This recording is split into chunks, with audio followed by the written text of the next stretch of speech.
বাংলাদেশের মাটিতে আমরা কোনো ফ্যাসিস্ট চেয়ার উঠতে দিব না, কোনো ঘুমের রাজনীতি করতে দিব না। মানে মাঝে মাঝে তো আমার মনে হয় যে এইভাবে বলি যে কেউ যদি এবার গুম করতে আসে, আমরা পাল্টা প্রতিবাদ করে দেখাই দিব কিভাবে গুমকে প্রতিবাদ করতে হবে। একটা মানুষ যদি অপরাধ করে থাকে তাকে আপনি লিগেল লাইনে বিচার করতে পারেন। সেখান থেকে রাতের অন্ধকারে যাকে তাকে উঠিয়ে নিয়ে চোখ বেঁধে আপনি একটা লাশ কাটার ঘরে ফেলে রাখবেন দিনের পর দিন। খাবার পানির ঠিক ঠিকানা নাই, রিমান্ডের পর রিমান্ড, চোখ বেঁধে, কেউ কাউকে দেখছে না, দিন না রাত কেউ বুঝতে পারে না। এগুলো কি ধরনের মানবতা? কিসের সভ্য যুগ? তাহলে আমরা সভ্যটা হলাম কোথাও? এগুলো তো আপনারা তো ইসলামকে গালি দেন তথাকথিত সুশীলরা, যে ওটা মধ্যযুগীয় বর্বরতা ইত্যাদি ইত্যাদি নাম দিলাম। হ্যাঁ, এই কথাগুলো শুনেন না, মধ্যযুগীয় বর্বরতা। যখন আমরা বলি যে কোরআনের মধ্যে হাত কাটার বিধান আছে, চোরের হাত কাটার বিধান আছে, কোরআনের মধ্যে ব্যভিচার করলে 100টা বেত্রাঘাতের বিধান আছে, বিবাহিত ব্যক্তি যদি ব্যভিচার করে রজমের বিধান আছে, হত্যার বদলে হত্যা আছে, জাসাস, আর চোখের বদলে চোখ, কানের বদলে কান, হাতের বদলে হাত, দাঁতের বদলে দাঁত, জানের বদলে জান। তারপরে ডাকাতি করলে ডান দিকের হাত বাম দিকের পা কেটে ফেলার বিধান আছে। কেউ যদি নবী সাল্লাল্লাহু আলাইহি ওয়াসাল্লামকে গালি দেয়, শাতেমে রাসূল, তাকে মৃত্যুদণ্ড দিতে হবে, বিধান আছে। কেউ যদি ধর্ষণ করে তাকে মৃত্যুদণ্ড দিতে হবে, এই বিধানগুলো আছে। এগুলোর কথা যদি আমরা এখনকার মিডিয়ার টকশোগুলোতে বলি, তাহলে বলবে না এটা মধ্যযুগীয় বর্বরতা? এতদিন শুনেন নাই কথাগুলো? তাহলে এই গুম খুনের রাজনীতি আর কোন যুগের বর্বরতা? এটা কোন যুগের বর্বরতা? আধুনিক যুগের বর্বরতা, তাই না? আধুনিক যুগের প্রাচীন বর্বরতা। এগুলো আবু জেহেলদেরকেও ছাড়িয়ে গেছে। কিন্তু আমরা এক জালেমের জায়গায়, আমার কথা একদম স্পষ্ট, এক জালেমের জায়গায় আমরা আরেক জালেমকে সহ্য করি। এই অমানবিক গুম খুনের রাজনীতি বন্ধ করতে হবে। ছাত্রদের পড়াশোনার উপযুক্ত পরিবেশ নিশ্চিত করতে হবে। পড়াশোনার মধ্যে ইসলামিক কারিকুলাম ঢোকাতে হবে। সমস্ত রকম এই যে ট্রান্সজেন্ডার, নোংরামি, ভণ্ডামি, নষ্টামি, এগুলো বন্ধ করতে হবে। এখনকার বাংলাদেশে আমরা ওই ধরনের বিষয়গুলো আর টলারেট করতে নাই। অনেক হয়েছে, আমি আপনাদেরকে বললে আপনারা চোখের পানি ধরে রাখতে পারবেন না। আমাদের অনেক বোন পর্যন্ত এরকম ঘুমের এবং হেনস্থার শিকার হয়েছেন, দিনের পর দিন, বছরের পর বছর। বোন ছেলে মানুষ তো সহ্য করতে পারে, মেয়ে মানুষকে নিয়ে কি করে চিন্তা করেন তাহলে? কোনো শায়েখ, কোনো ওস্তাদ 5 বছর থেকেছেন, কেউ 12 বছর থেকেছেন, 12 বছর, কেউ 5 বছর থেকেছেন, কেউ 7 বছর থেকেছেন। কেউ বের হন, উনি বলতেন, আমাদের এক ওস্তাদ বলতেন যে আমার এক পাতা জেলখানায় আরেক পাতা বাইরে, আর যায় আর আসে। তো তাদের তো পরিবার আছে, তাদের স্ত্রী আছে, সন্তান আছে, ছোট ছোট ছেলে মেয়ে আছে। তারা কি মানুষ ছিল না? দেখেন, এই অভ্যুত্থানটাকে আমরা এখন একটা বিষয় খেয়াল করছি যে সবাই প্রশংসা নেওয়ার জন্য উঠে পড়ে লেগেছে, সবাই ক্রেডিট নেওয়ার চেষ্টা করছে। আমার ক্রেডিট, আমি মাস্টার মাইন্ড। জি না, এখানে মাস্টার মাইন্ড আল্লাহ রাব্বুল আলামিন। এখানে একক কোনো ব্যক্তির কৃতিত্ব নাই। এটাকে পশ্চিমা বিশ্বের সামনে এইভাবে আপনি প্রেজেন্ট করতে পারেন না যে এখানে এই কয়েকজন মানুষের ভূমিকায় আজকে এই ফলাফল এসেছে, না। এখানে প্রত্যেকটা ভাইয়ের কন্ট্রিবিউশন আছে। এমনকি যে ফেসবুকে পোস্ট দিয়েছে তারও একটা কন্ট্রিবিউশন আছে। ওই সময় পোস্ট দিলেও ধরা করতে হতো, যে পোস্ট দিত তাকে উঠাই নিয়ে চলে যেত। ইন্টারনেট নাই, কি হচ্ছে আমরা বুঝতে পারছি না, কাকে উঠাচ্ছে, কাকে নিয়ে যাচ্ছে, ইত্যাদি ইত্যাদি। তো আফসোসের ব্যাপারটা হচ্ছে, আমি অবজার্ভ করছি যে আমাদের স্বাধীনতা আবার হাইজ্যাক হয়ে না যায়। স্বাধীনতা যেন আবার হাইজ্যাক হয়ে না যায়। আপনারা খুব সচেতন থাকবেন। আল্লাহ পাক আপনাদেরকে বুদ্ধিদীপ্ত একটা প্রজন্ম দিয়েছেন, আলহামদুলিল্লাহ। আমরা আশা করছি যে ইনশাআল্লাহ আপনাদের দ্বারাই হবে, ইনশাআল্লাহ আমাদের দ্বারাই হবে। এখন বরেণ্য ওলামায়ে কিরামদের সাথে আমাদের সমন্বয় আছে, প্রত্যেকটা বিশ্ববিদ্যালয়ে আলোচনা হচ্ছে, কথা হচ্ছে। শুধু প্রয়োজন একটা নির্দিষ্ট লক্ষ্যে গোছানো কাজ এবং সমস্ত ত্যাগের লক্ষ্য, উদ্দেশ্য, নিয়াতটাকে বিশুদ্ধ করা। কোনো দুনিয়াবি স্বার্থে আমরা এই কাজগুলো করবো না, শুধুমাত্র এক আল্লাহর সন্তুষ্টির জন্য। কোনো দুনিয়াবি স্বার্থ হাসিলের উদ্দেশ্যে আমরা এই সংগ্রামে লিপ্ত হব না, বরং আমরা আল্লাহ পাকের জমিনে আল্লাহর দ্বীন প্রতিষ্ঠার সংগ্রামে লিপ্ত হব। এখানে যে ভাইরা যে ব্যানারে কাজ করতেছেন করুক, যে কোনো ব্যানারে কাজ করতেছেন করুক, উদ্দেশ্য থাকবে একটাই, যে আমরা সবাই চাই আল্লাহ পাকের জমিনে আল্লাহর দ্বীন প্রতিষ্ঠা।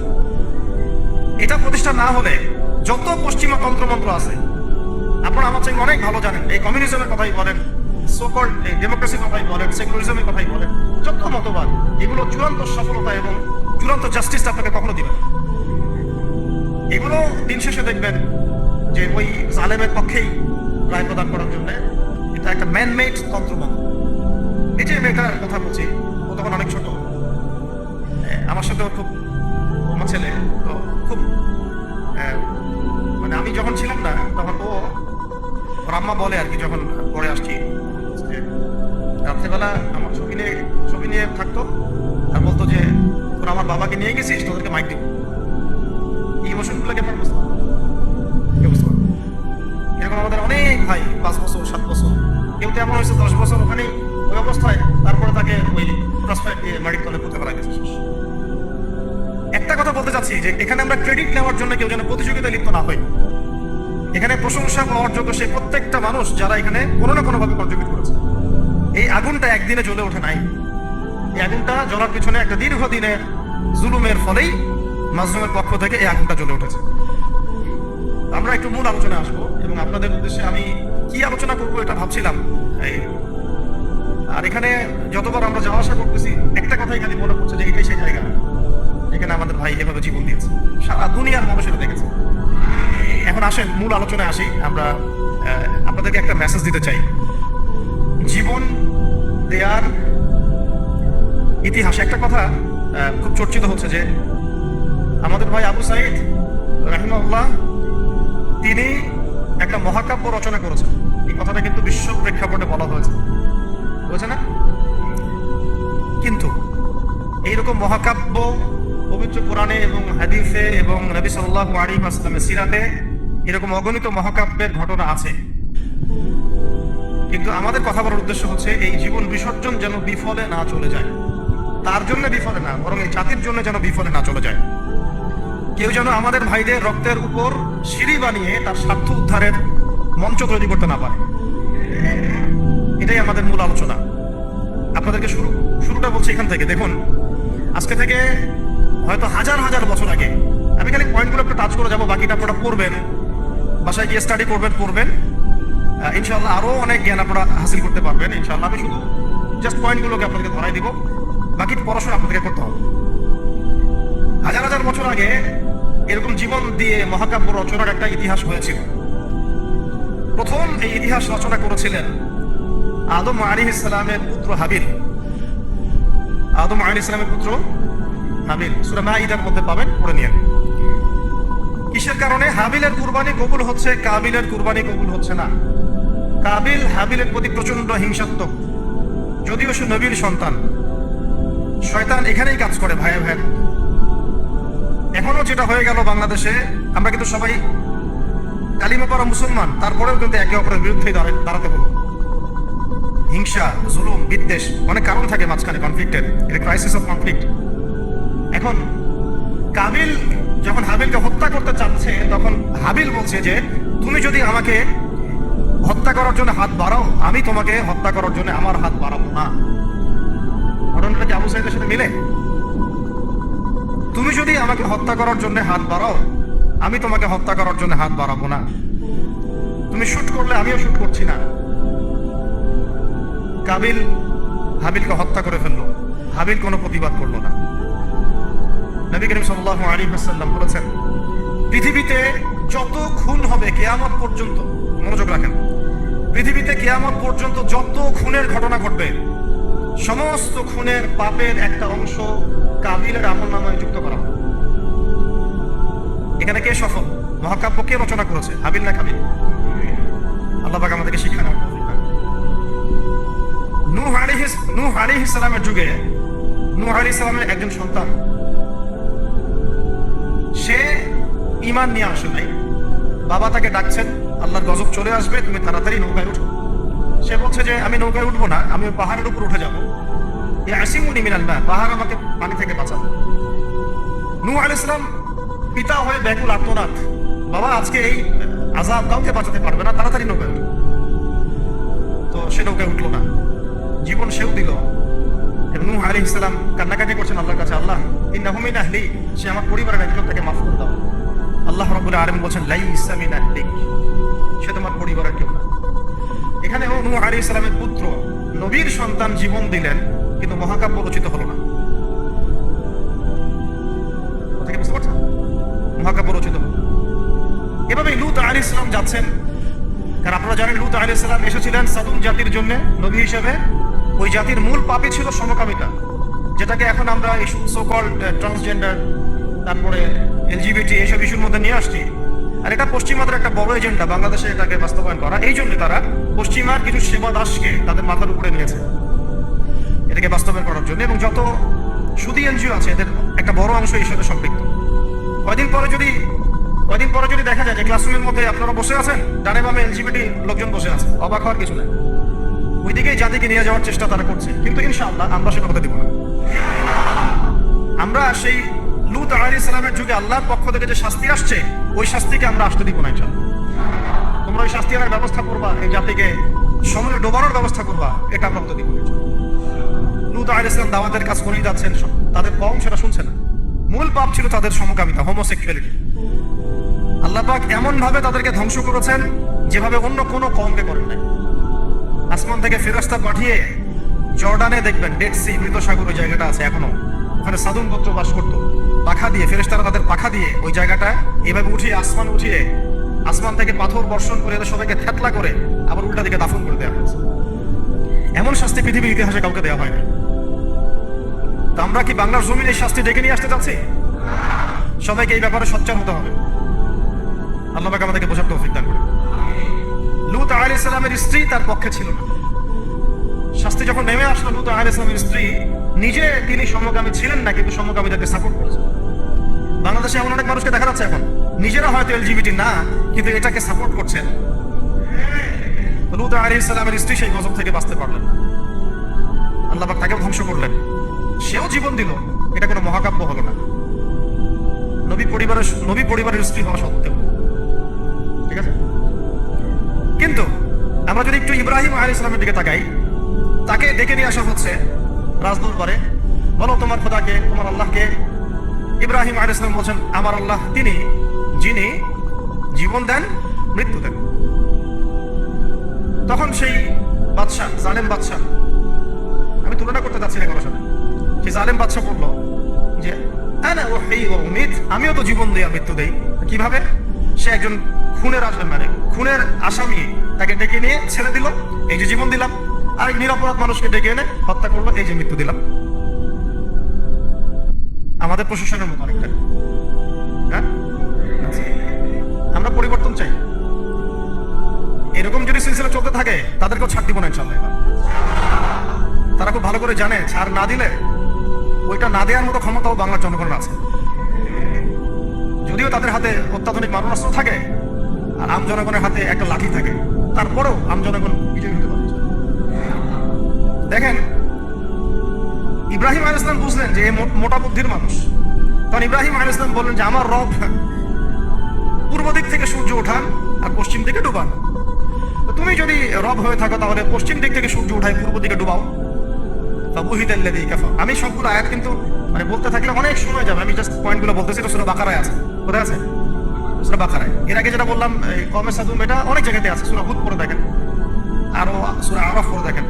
আর যেটা বললাম একটা কি বলেছি, নূহ আলাইহিস সালামের কথা সূরা হুদে আছে, আর মাইদায় আছে আদম আলাইহিস সালামের দুই সন্তানের কথা বললাম। ইব্রাহিম আলাইহিস সালামের ঘটনাটা আছে সূরা বাকারায়। তখন ফাবুহিদাল্লাযী কাফার, কাফের হতভম্ব হয়ে গেল। তখনই কিন্তু তখন ইব্রাহিম আলাইহিস সালামকে আগুনের মধ্যে পুড়িয়ে মারার আদেশ দেওয়া হয়েছে। ইব্রাহিম আলাইহিস সালাম তখন কিন্তু জান দিতে প্রস্তুত, আগুনে পুড়ে যাবেন তিনি, কোনো সমস্যা নাই। তাকে ফেলে দেওয়া হলো। জিবরাইল আলাইহিস সালাম তখন এসেছেন, বলেছেন যে আপনার কোন হাজত আছে কি আমার কাছে, প্রয়োজন আছে? তিনি বলেছেন না, হাসবি আল্লাহ ওয়া নি'মাল ওয়াকিল, হাসবি আল্লাহ ওয়া নি'মাল ওয়াকিল। আমরা এই জিকিরটা চলতে ফিরতে সবসময় করতে পারি। এক বচনে হচ্ছে হাসবি আল্লাহ ওয়া নি'মাল ওয়াকিল, বহু বচনে হাসবুনাল্লাহ ওয়া নি'মাল ওয়াকিল। আর একটা অংশে এক করা যায় নি'মাল মাওলা ওয়া নি'মাল নাসির। তখন আল্লাহ রাব্বুল আলামিন তখন এই আগুনকে বললেন, ইয়া নার কুনি বারদান ওয়া সালামান আলা ইব্রাহিম, এই আগুন ঠান্ডা হয়ে যাও, শান্তিদায়ক ঠান্ডা হয়ে যাও ইব্রাহিমের জন্য। তো এখানে মহাকাব্য রচিত হলো। তার সন্তান ইসমাইল আলাইহিস সালাম ছোট্ট বালক, হয়তো এই ছেলেটার সমান হবে 10-12 বছর, ডেকে নিয়ে এসে বলছেন, বাবা ইন্নী আরা ফিল মানামি আন্নী আসবাহুক, আমি স্বপ্নে দেখেছি যে আমি তোমাকে জবাই করছি। ফানজুর মাযা তারা, তোমার রায় কি, আমাকে বলো, তোমার কি খেয়াল? সূরা সাফফাতের মধ্যে আছে, সূরা ইয়াসিনের পরে সূরা। তখন এই 12 বছরের সন্তান বলছে, 12-14 বছরের সন্তান ইসমাইল আলাইহিস সালাম বলছেন, যেমন মা তেমন সন্তান, কারণ তার মাকে আগে রেখে আসা হয়েছে জনমানশূন্য জায়গায়। ইব্রাহিম আলাইহিস সালাম চলে যাচ্ছেন, আর তিনি জিজ্ঞাসা করছেন যে আপনি কি আল্লাহর হুকুমে রেখে যাচ্ছেন আমাদেরকে এরকম একটা বিরান জায়গায়, খাবার নাই, পানি নাই, কিছুই নাই? ইব্রাহিম আলাইহিস সালাম বলেন হ্যাঁ। তখন তার মা বলেছিলেন, ইসমাঈল আলাইহিস সালামের মা বলেছিলেন যে তাহলে আল্লাহ আমাদেরকে ধ্বংস করবেন না। ওই যে জামজাম, এখনো সেই জামজাম চলছে। আপনার কোনো রোগ আছে, সেই জামজামের পানি ওই শেফা নিয়াতে পান করেন, শেফা হয়ে যাবে ইনশাআল্লাহ। জামজাম এখনো চলছে। ওই যে সাই, সাফা থেকে মারোয়া, মারোয়া থেকে সাফা, সাফা থেকে মারোয়া, মারোয়া থেকে সাফা, এটা আপনি না করলে আপনার হজমরা কিছুই হচ্ছে না। আল্লাহ বা কিয়ামত পর্যন্ত সেই স্মৃতি রেখে দিয়েছেন। সুবহানাল্লাহ। ওই বাইতুল্লাহ এখনো। তো সেই সন্তান বলছে ইয়া আবাতি, হে আমার বাবা, ইফআল মা তুমার, আপনাকে আল্লাহ পাক যা আদেশ করেছেন তাই করেন। সাতাজিদুনি ইনশাআল্লাহু মিনাস সাবিরিন, ইনশাআল্লাহ আপনি আমাকে ধৈর্যশীল পাবেন। মায়ের সন্তান, মা হাজেরার সন্তান। এখানে ছুরি চালানো হচ্ছে, কিন্তু গর্দান কাটছে না। জান্নাতি এক প্রাণী চলে আসলো, তাকে কুরবানি করা হলো, তাই না? সেই কুরবানির স্মৃতি আমরা এখনো ঈদুল আজহায় সেটাই করছি, হজে সেটাই করছি, কিয়ামত পর্যন্ত সেটা চলবে। এখানে জীবন দেওয়ার প্রত্যয়টা মহাকাব্যে পরিণত হয়েছে, হয় নাই? আমি বুঝাতে চাচ্ছি যে আমরা আমাদের জান, মাল, ইজ্জত, সময়, শ্রম যে বিলিয়ে দিব, দিন শেষে কোনো মহাকাব্য রচিত হয় নাকি আমরা এটা শুধু একটা স্রেফ দুনিয়াবী একটা ঘটনায় পরিণত হয়, এটার পার্থক্য যেন বুঝতে পারি। নাহলে কিন্তু অনেক সময় দেখা যাবে আমাদের ভালো প্রচেষ্টাও ইনভেইন হয়ে গেছে। আল্লাহ না করুন, আল্লাহ না করুন। সূরা ইউসুফ পড়েন, ওখানেও দেখবেন ভাইয়েরা ষড়যন্ত্র করে ভাইকে কুয়ায় ফেলে দিল, নির্দোষ নিরপরাধ। যেমন নির্দোষ নিরপরাধ বহু মানুষকে তুলে নিয়ে আপনার আয়নায় করে ফেলে দিয়েছে। একেবারে নির্দোষ, একেবারে নিরপরাধ, না কারো ডানে আছে না কারো বামে আছে। কিছু মানুষ অনলাইনে ভাব সৃষ্টি করে দিল যে ওরা হচ্ছে জঙ্গি, ওরা হচ্ছে খারেজি, ওরা হচ্ছে উগ্রবাদী, ওরা হচ্ছে কি আদনানি গোষ্ঠী, হ্যাঁ, এইসব শব্দ আসছে না? এই মানুষগুলোর জন্য আমাদেরকে হ্যারাসমেন্টটা পোহাতে হচ্ছে। এখানে আমি বলি না যে সরাসরি তাগুত দায়ী, ওদের তো একটা সিলসিলা আছে, যারা এই কয়েকটা ওয়ার্ড ইউজ করে ওদেরকে ট্রেস করা। যেমন ইসলাম কায়েম, আল্লাহর জমিন, আল্লাহর দিন কায়েম, ইসলামের শরিয়া প্রতিষ্ঠা, খেলাফত প্রতিষ্ঠা, দাওয়াতের সাথে জিহাদ, এই যে কিছু ট্রেসিং ওয়ার্ড আছে। তারা মনে করে এই ওয়ার্ডসগুলো যারা ইউজ করে তারা মনে হয় এলিয়েন, তারা মনে হয় এলিয়েন, তারা ইসলামে কিছুই বুঝে না, আমরাই সব বুঝি। এরা হচ্ছে একটা নতুন ইসলাম শিখাচ্ছে নাকি, এটা নাকি একটা উগ্রবাদী ইসলাম। নাউযুবিল্লাহ। অথচ এই শব্দগুলো নবী সাল্লাল্লাহু আলাইহি ওয়াসাল্লাম আমল করে দেখান নাই। নবী সাল্লাল্লাহু আলাইহি ওয়াসাল্লাম আল্লাহর জমিন, আল্লাহর দিন কায়েম করেন নাই, তিনি দাওয়াতের সাথে জিহাদ করেন নাই, তিনি কি ইসলামী খিলাফা কায়েম করেন নাই, হ্যাঁ, তিনি কি কাফের মুশরিকদের সাথে এই বদর উহুদ খন্দকে ছিলেন না, তিনি কি শাহাদাতের তামান্না মানুষের মধ্যে ঢোকান নাই, জাগ্রত করেন নাই। তারা চায় এমন ইসলাম যে ইসলামটা পশ্চিমাদের সিলেবাস, পশ্চিমাদের মানে অথরিটি থেকে মানে রেজুলেশন পাস করা ইসলাম তারা চাপিয়ে দিতে চায়। কথা বুঝতে পারছেন? পশ্চিমাদের বুঝ অনুযায়ী ওদের রেজুলেশনে পাস হওয়া ইসলাম তারা বাংলার জমিনে পাস করতে চায়। সিরাতের ইসলাম তারা সহ্য করতে পারে। কোরআনের, সুন্নাহ এবং সিরাত কেন্দ্রিক যে প্রকৃত ইসলাম এবং পূর্ণাঙ্গ ইসলাম, এটা তারা সহ্য করতে পারে। দেখেন বাংলাদেশে এই যে কনফ্লিক্টটা হলো, এটাও তো একটা কনফ্লিক্ট হয়েছে, তাই না? এখানে আমাদের ভাইরা যেমন জীবনও দিয়েছে, তাদের পক্ষের কিছু ভাই কি মারা যায় নাই? তারা কি ছাত্র জনতার হাতে মরে নাই? বলেন। দেখেন গণতান্ত্রিক ভাষায় এটাকে নিয়ে কিন্তু কেউ সমালোচনা করতেছে, কিন্তু এটাই যদি আমরা বলতাম যে সিরাতের আলোকে নবী সাল্লাল্লাহু আলাইহি ওয়াসাল্লাম দাওয়াতও দিয়েছেন, ক্ষেত্র বিশেষে জিহাদও করেছেন, তখন আমাদেরকে উঠাই নিয়ে যাবে। সেম কিছু।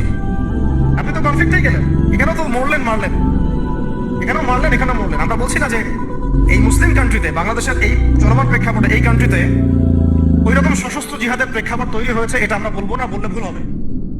এরকম প্রেক্ষাপট বাংলাদেশে এখনো তৈরি হয় নাই, এখন তৈরি হয় নাই। হ্যাঁ, যদি কোনো কুফার আমাদেরকে অ্যাটাক করে তখন তৈরি হবে, ঠিক আছে? আমরা চাচ্ছি না এটার জন্য কেউ প্রত্যাশী থাকুক, এটাও ঠিক না, কিন্তু বাংলাদেশে ওই প্রেক্ষাপট তৈরি হয়নি। কিন্তু সিরাতের পুরো বিষয়টা মানুষের মধ্যে জানা দরকার আছে না নাই? যেমন বাংলাদেশের মানুষ নামাজ শব্দ চিনে, রোজা শব্দ চিনে, হজ যাকাত এতটুকু চিনে, কিন্তু এরা শরিয়া আইন বুঝে না, খিলাফা বুঝে না, দাওয়াত জিহাদ এগুলো বুঝে না, তাই না? আমর বিল মারুফ নাহি আনিল মুনকার অনেকে বুঝে না। পূর্ণাঙ্গ ইসলাম, ইকামত দিন, এটা তারা বুঝে না। কিন্তু নামাজ শব্দ তারা পরিচিত, চোরের হাত কাটতে হবে এটা তারা পরিচিত।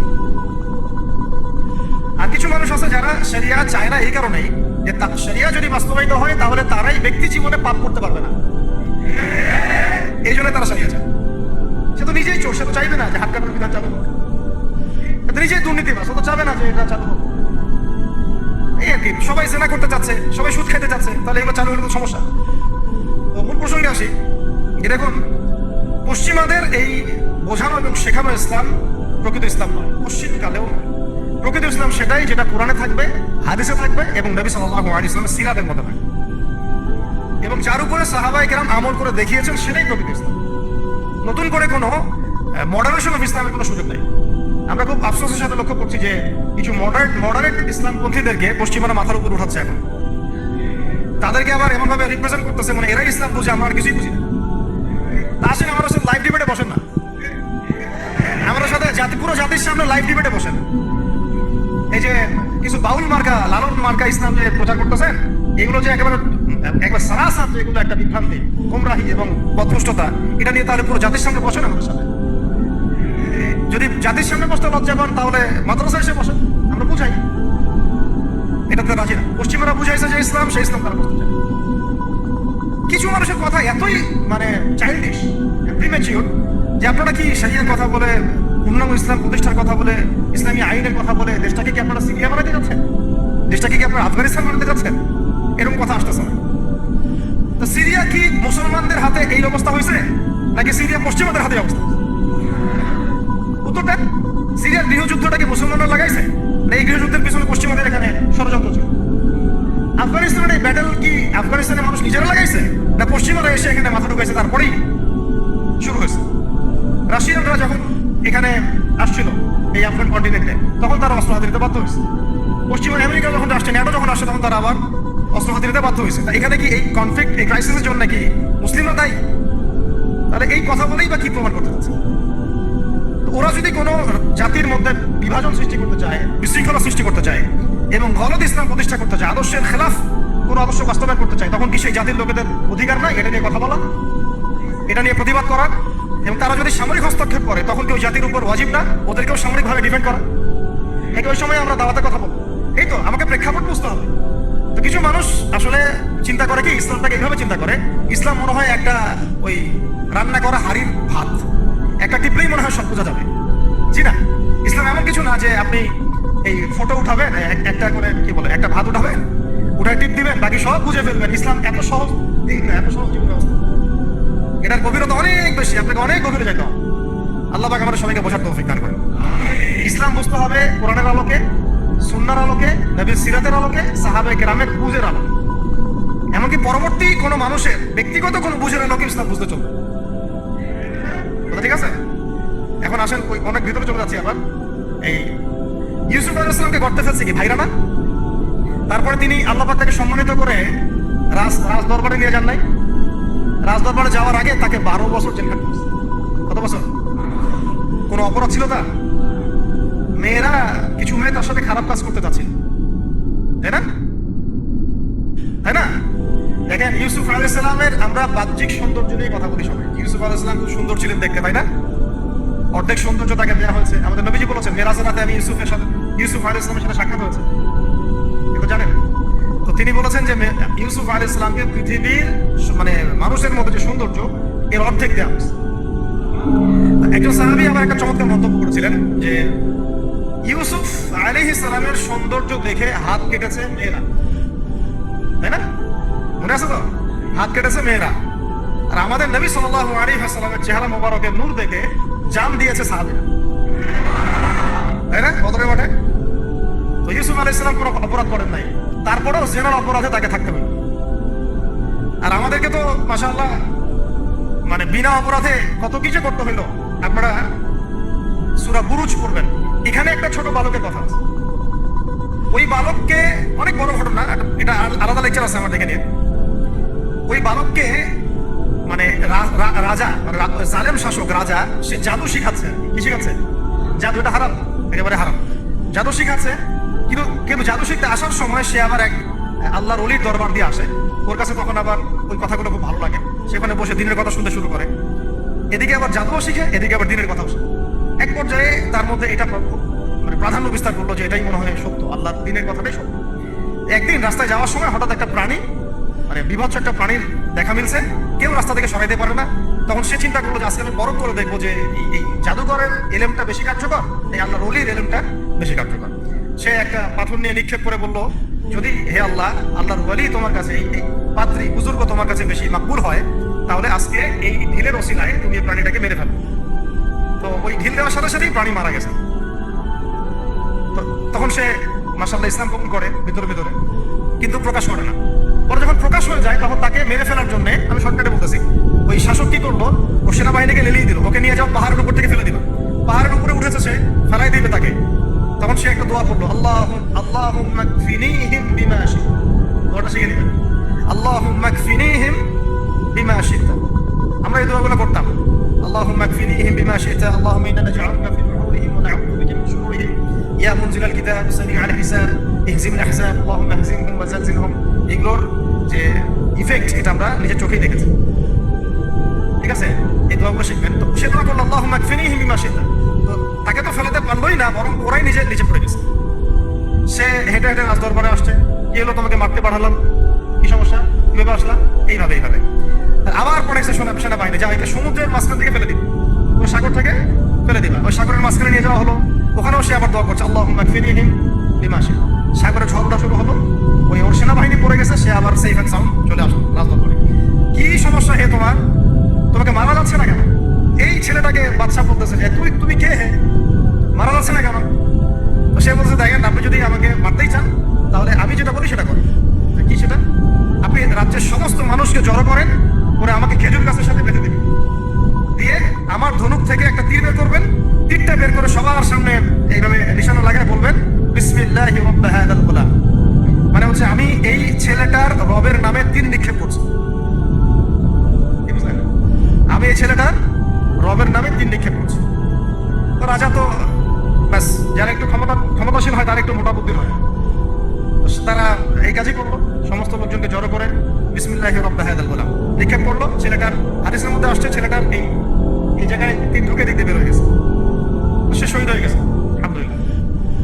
এবং এই দৃশ্যটা দেখার পরে ওইখানে উপস্থিত সব মানুষ ইনস্ট্যান্ট দেন লা ইলাহা ইল্লাল্লাহ এটা সাক্ষী দিয়ে মুসলিম হয়ে গেছে। তাহলে মহাকাব্য রচিত হলো। তো তখন এই রাজার তো মাথা খারাপ, আরে একজনকে নিয়ে পারি না সবাই। তখন ওইখানেই গর্ত খোঁড়া হয়েছে, গর্ত খুঁড়ে সবাইকে আগুনের মধ্যে নিক্ষেপ করা হয়েছে। এই ঘটনার নাম আসহাবুল উখদুদ। আসহাবুল, সূরা বুরুজের মধ্যে পাবেন। মহাকাব্য রচিত হয় না? ওই সময় এক মায়ের একটা সন্তান, হ্যাঁ, মা লাফ দিবে আগুনে, কিন্তু সন্তান আছে, সে হেজিটেট ফিল করতেছে।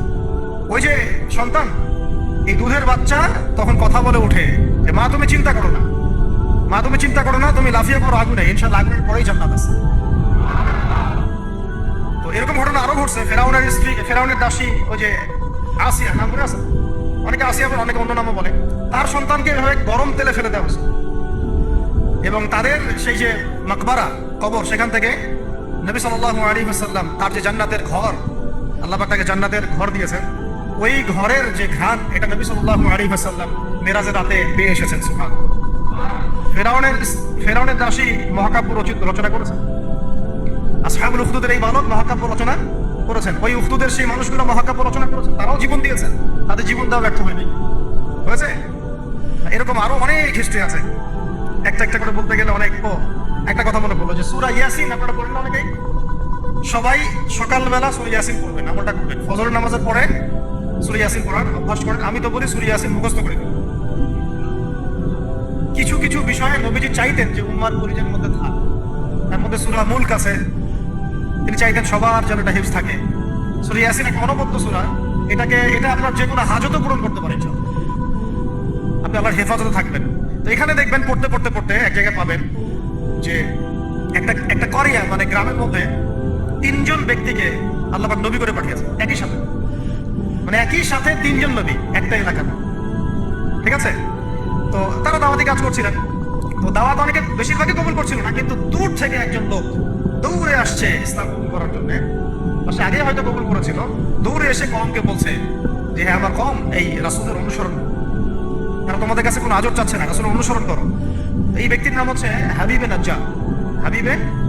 এটা নিয়ে আমার আরেকটা আলাদা লেকচার আছে, ওইখানে সবগুলো আয়াতগুলো ব্যাখ্যা করেছি, এই জন্য এখানে শর্ট করে বলতেছে। হাবিবে নাজ্জারকে তারা হত্যা করে এবং তাকে হত্যা করার পরপরই মানে সাথে সাথেই আল্লাহ রাব্বুল আলামিন তাকে জান্নাতে তার থাকার জায়গা দেখায় দেন।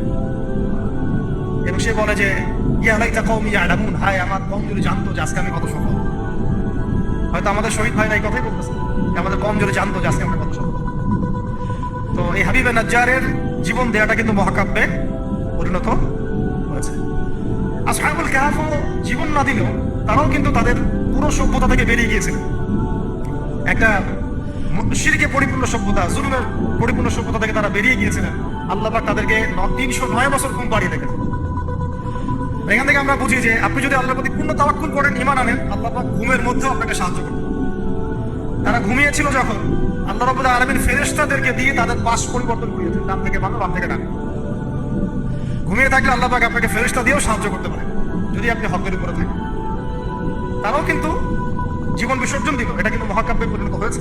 শুধু মহাকাব্য না, তাদেরকে যখন 309 বছর পর জাগ্রত করা হয়, তখন এমন একটা সম্প্রদায়ের উপর জাগ্রত করা হয়েছে যেই সম্প্রদায় আল্লাহকে বিশ্বাস করতো, কিন্তু পরকালে রিজারেকশন যেটা হবে, পুনরুত্থান, এটাতে বিশ্বাস করতো না। 309 বছর আগের এই কয়েকজন মানুষকে দিয়ে আল্লাহ পাক 309 বছর পরের একটা সভ্যতাকে হিদায়াত দিয়ে দিয়েছে। তাহলে মহাকাব্য রচিত হয় নাই? আল্লাহ আমাদেরকে বোঝার তৌফিক দান করুন। নবী মুসা আলাইহিস সালাম ফিরআউনের যে কবল, এখান থেকে নাজাত দেওয়ার জন্য মুসা আলাইহিস সালামকে আল্লাহ পাক পাঠান নাই? তার ভাই হারুন আলাইহিস সালাম তার সাথে ছিলেন।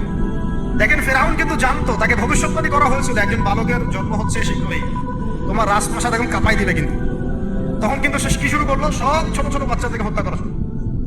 ইযাদবিহুনা আবনাআকুম, বলেন একটা কি, ওয়ায়াসতাহইউনা নিসাআকুম। পড়তে হবে, পড়াশোনা করতে হবে ভাই, যেন আমরা একটা কাজ করলে শব্দ আপনি বুঝতে পারেন কোন সূরায় আছে। কোরআনকে আপনার মেইন সাবজেক্ট করতে হবে। দাবি তুলেন যে কোরআনের শিক্ষা, মানে কোরআন সাবজেক্টটাকে প্রত্যেক বিশ্ববিদ্যালয়ে ম্যান্ডেটরি করা হোক, কোরআনের আলাদা ফ্যাকাল্টি করা হোক। সিরাত এবং অ্যাটলিস্ট হাদিস, উসুলের কথা নাই বা বললাম, অ্যাটলিস্ট হাদিস, সিরাত, ইসলামের ইতিহাসের পাশাপাশি প্রত্যেকটা প্রত্যেকটা বিশ্ববিদ্যালয়ে আলাদা ফ্যাকাল্টি খুলে পড়ানোর ব্যবস্থা করা। আমরা শুধুমাত্র একমুখী শিক্ষা চাই না, আমরা শিক্ষা ব্যবস্থার মধ্যে সংস্কার চাই এবং দ্বিমুখী শিক্ষার এই যে মেরুকরণ, এর সমন্বয় চাই। অন্যথায় দেখবেন সংগ্রাম ঠিকই করতেছেন, এদিকে আমার মেয়ে নিয়ে ডেটিংও করবেন, কি লাভটা হলো বলে না? এখানে তো সেনা করতেছেন, সংগ্রাম হচ্ছে, কিন্তু এদিকে নামাজ পড়তেছে না। বুঝতে পারেন কথা? সংগ্রামে আপনি আছেন, বিপ্লবে আছেন, অভ্যুত্থানে আছেন, নামাজে নাই, হ্যাঁ, কোরআনে তেলাওয়াতে নাই, দার্সে নাই। তাহলে ওইটা দুনিয়াবি একটা বিপ্লব হবে। আপনার চেতনার মধ্যে দুনিয়া দুনিয়া দুনিয়া থাকবে, কিন্তু আখিরাতের কোনো চেতনা থাকবে। আমি এখান থেকে আস্তে আস্তে এখন শেষের দিকে আসতেছি, আপনাদেরকে দেখাবো কিছু মানুষের রচিত মহাকাব্য যারা দুনিয়ার উদ্দেশ্যে মহাকাব্য রচনা করেন নাই, শুধুমাত্র এক আল্লাহকে রাজি খুশি করার জন্য করেছেন, এবং কিয়ামত পর্যন্ত মানুষ তাদেরকে মনে রাখবে। এতক্ষণ যেগুলো বললাম সেগুলো তো কোরআনিক অনেক, মানে নবীদের ঘটনা থেকে বললাম, এবং কিছু কিছু ভিতরের ঘটনা থেকে বললাম। এই পার্টটা একটু মনোযোগ দিবেন। তার আগে আমি মুসা আলাইহিস সালামের কথা শেষ করে নিই। মুসা আলাইহিস সালামকে হত্যার চেষ্টা করা হয়েছিল, তার মা তাকে সিন্ধুকে ভাসিয়ে দিয়েছিলেন, মনে আছে? ফেরাউনের স্ত্রী সে ওই সিন্ধুক থেকে বাচ্চা নিয়ে মুসা আলাইহিস সালামকে নিয়ে ফেরাউনের ঘরে ঢুকলো। যেই বাচ্চাকে মারার জন্য এতগুলো বাচ্চাকে ফেরাউন হত্যা করলো, সেই বাচ্চাকে বড় করলেন আল্লাহ রাব্বুল আলামিন সেই ফেরাউনের বাসায়।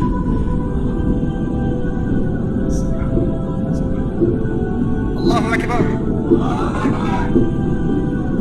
বাংলাদেশ এটাও দেখলো, যে কোটি কয়েক মানুষকে একেবারে সমূলে মিটিয়ে ফেলার জন্য এত কিছু করলেন, ওই মানুষগুলো আপনাদেরকে দেশ ছাড়তে পারবে। দেখেন, আমি কিছু চিন্তা করি মাঝে মাঝে, যেই শাহবাগ থেকে আপনারা নবীকে গালি দিয়েছেন, হ্যাঁ, যেই শাহবাগ থেকে নাস্তিকতার আন্দোলন হয়েছে, ওই শাহবাগ থেকে এবার আওয়াজ উঠেছে খেলাফত। যেই শাহবাগ থেকে কি হলো কয়দিন আগে, এই আপনারা ইসলামপন্থী হুজুরদেরকে, মানে দাড়ি টুপিওয়ালা মানুষদেরকে বললেন যে এরা সমাজের শত্রু, এরা রাজাকার, এরা অমুক, এরা ধমক। ওখান থেকে, ওই বিশ্ববিদ্যালয়গুলো থেকে, শাহবাগ থেকে আওয়াজ উঠলো, তুমি কে, আমি কে, রাজাকার।